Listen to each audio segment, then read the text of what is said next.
Hey, what's up, YouTubers? Been away from the channel for a while. I had some personal things go on, so but I'm back, and unfortunately it's snowing outside. Boo. So it's a good time. I've been kind of waiting for some downtime to do some upgrades on the V4. As you see in the previous runs, I kind of beat up the old body, and so that's it's pretty well trashed at this point. So I went ahead and got this new body from Jenny's RC. It's quite a bit better than the old body. This old body is pretty well beat up with cracks in the front. Pretty much blown out these body pins up here. And I've been taping and gluing everything I can possibly to try to get some more life out of it. But it's time. So anyway, I got that upgrade. Now, if you see my previous videos, you can see how badly this V4, you can see it there. The center to tower brace is bent, but it's way bent. So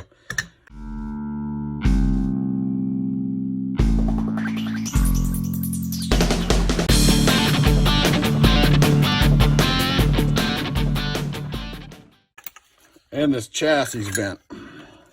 Even with the chassis braces being voltage hobby, you can see that there in the back, it's just ever so slightly bent right here. So it was time for some upgrades.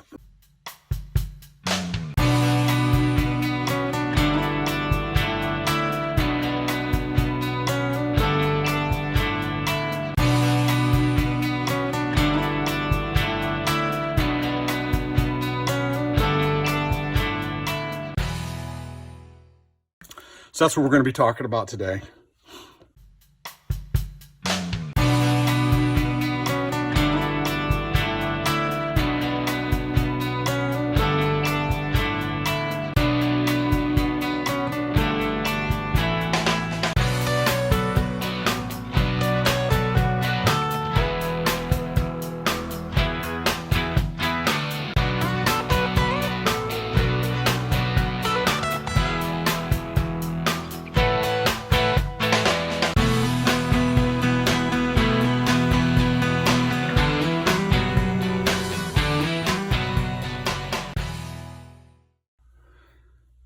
Okay, so I've got everything laid out here that we're planning on upgrading.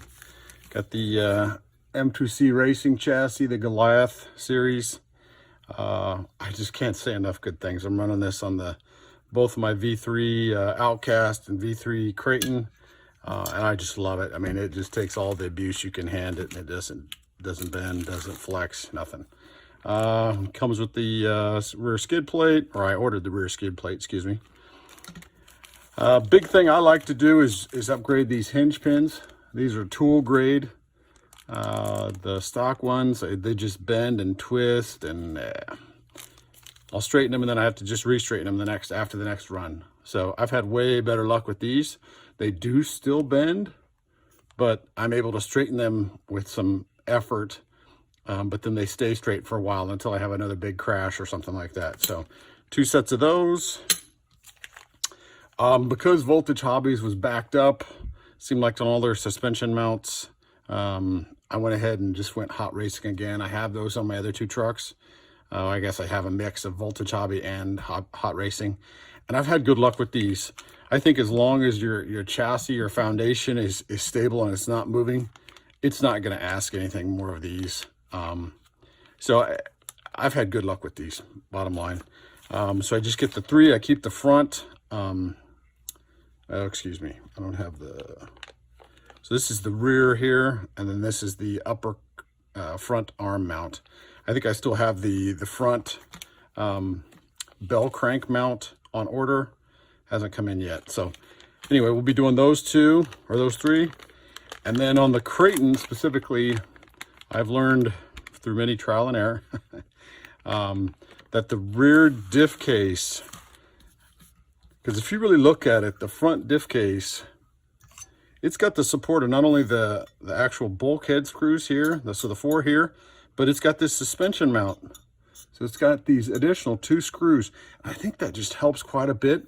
That and the longer wheelbase. I don't have this problem in the Outcast, but the longer wheelbase chassis, I think when it hits the ramp, it's putting so much more stress on this rear bulkhead. And added weight. I was having pretty much just going through bulkhead after bulkhead because it would just rip the screws out of the bottom of it, just because it's putting so much pressure on this rear.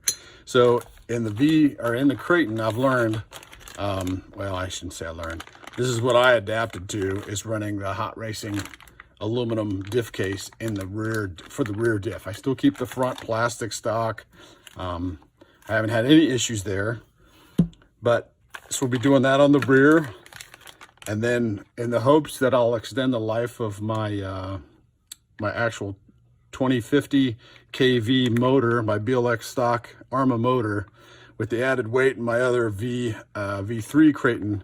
I don't know if you guys have seen the videos, but I would run that. And I admittedly wasn't probably checking my temps as often as I should have.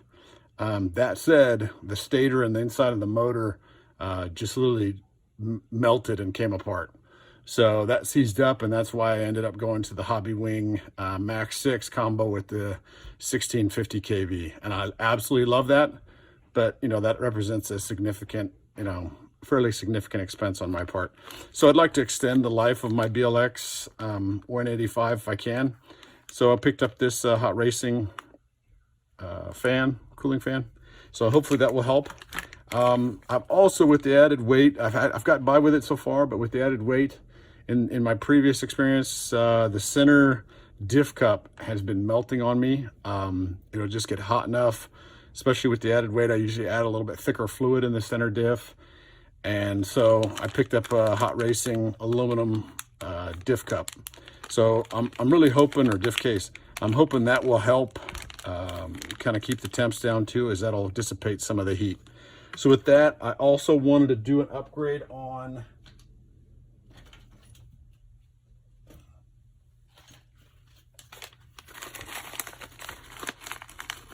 these. I can't remember, I think I picked this up off the ARRMA forum.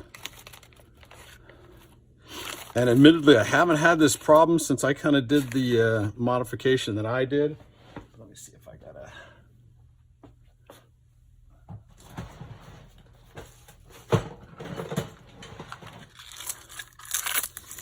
So on these battery trays for V3, V4, what ends up happening, and I've had this happening, if you jump really high, it'll rip these screws out. And you can see that's exactly what happened to this one. The front receiver box was still mounted and it broke off. But it will rip these screws out. And so I saw on the ARRMA forum, the guys are actually recommending drilling these out and then putting these on the inside of the battery tray and screwing the screws from the chassis into these little retaining nuts, T-nuts. And that, I have no doubt, will be perfect for what I'm looking for. I'll lose some height, but that's, I don't run that big of packs to really be worried about that. So I'm not too concerned with that. And I also think that these can be melted into the battery tray or something to kind of decrease the height a little bit so you can fit the packs in. And then obviously coming over top of it with something that's going to support your battery case so you're not denting or damaging that from running these. So I'm planning on doing this modification to this as well, just so I won't have any problems in the future. That said, the modification I had been running is putting in just longer screws or longer bolts, and the longer bolts would actually stick to the battery tray, and I'd just come in here with a Dremel and I would Dremel out the remaining bolt threads that are showing. And that said, I haven't had a battery tray rip out since I did that. But before that, absolutely, I just did a normal backflip with my Outcast, and here comes the battery and the tray just hanging out on the side of it. So I don't want to go through that again. So in the essence of oversimplification here, I'm going to go ahead and do this mod just to make sure I don't have that problem going forward. So that's the plan. I hope to kind of take you guys through the process here. One other modification that I am going to do. I've had, I think everybody's kind of had a problem with the actual shock standoff screws. That's why you see M2C Racing coming out with their updated or modified version of the standoffs with the, I think what it is, 4 or 5 millimeter bolt sticking through. That said, I wanted to try something a little bit different because I'm not necessarily having a problem with the shock standoff itself. It's the bolt that actually sticks through the shock standoff or mounts the stock standoff. So I went ahead and picked up these Lunsford Racing grade 5 titanium billet screws. And it's the 3 millimeter by 28, which is the same size as the stock ARRMA screw. That said, I kind of wish I probably would have gone to a 29 because I don't know if you can see it here, but that end of the screw has got a bevel to it. And so what it does, instead of coming all the way out square, it kind of reduces the amount of the nylon for the locking nut that'll actually kind of cinch everything down. That said, I've been running these, no issues, no problems. I haven't had those nuts backing off of the standoff at all. So I'm really looking forward to running these. And these, like I said, they're grade 5 titanium. So I don't expect those to be breaking. But we'll see, you know. Fitment, no issues there. Finish, I mean, they're titanium, what can you say? So that combined with the titanium shock towers, front and rear, again, that I'm running. These are from Russia. I've done another previous review video on these. I'm not expecting to have some of the same problems that I've been having. So with that, I'll go ahead and take you guys through, and you can kind of see maybe a time lapse of the upgrades and how they're going. And we'll just do this one step at a time here. So, all right.